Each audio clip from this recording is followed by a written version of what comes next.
The Countess Wachmeister, read by Dave Marsland of Cardiff Theosophical Society. This piece is an extract from Episodes from an Unwritten History, written by Claude Bragdon and published in 1910. The Countess Wachmeister. The Countess Wachmeister, wife and widow of a Swedish count, who had been a minister to the court of St. James, was a woman of the world, the last person one would have said to exchange a life of ease and honour for one of wandering and sometimes shabby bohemianism in the service of the high priestess of a cult considered, in the popular mind, more strange and outrageous than any other.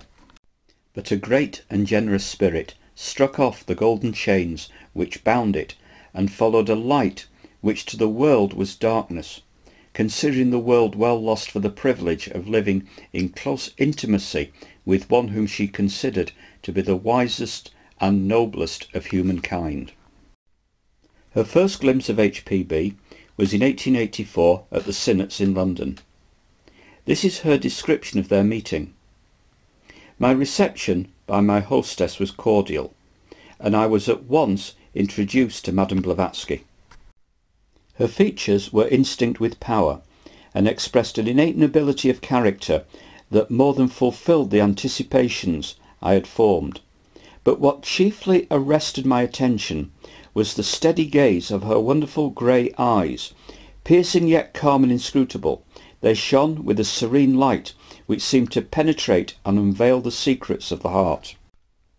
When, however, I turned to look upon those who surrounded her, I experienced a revulsion of feeling that for a time left an uneasy impression on my mind.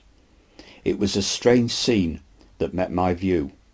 On the floor, at the foot of the low ottoman on which Madame Blavatsky was seated, several visitors were grouped who gazed up at her with an expression of homage and adoration.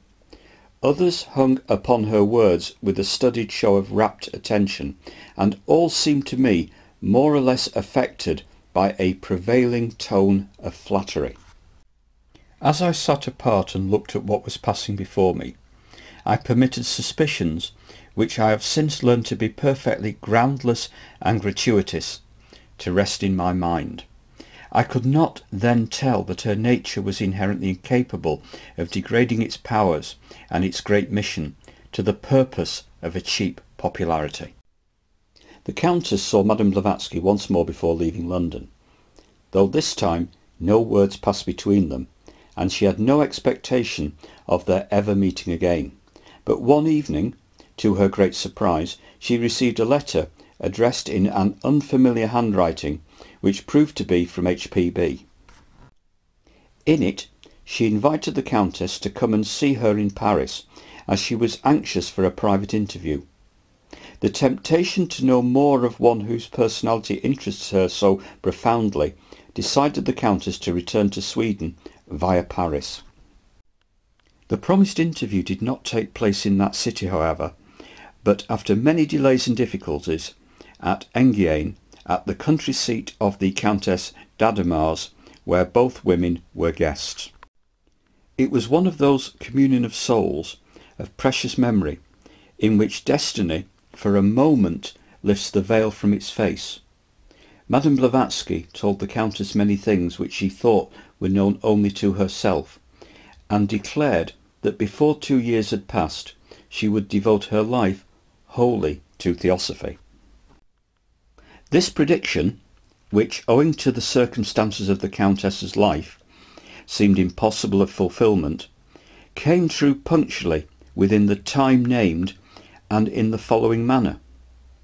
In the autumn of 1885 she was visiting Madame Gebhardt at Eberfield, en route to Italy, where she planned to spend the winter with some friends.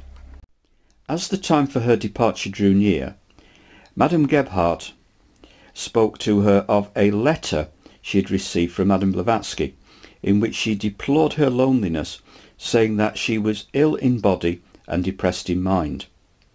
"Go to her," said Madame Gebhardt. "She needs sympathy, and you can cheer her. For me it is impossible. I have my duties but you can befriend her if you will.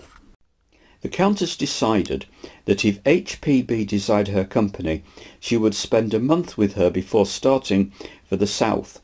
Accordingly, she joined HPB at Würzburg, remaining with her all the ensuing winter and, with intervals of absence, to the time of her death.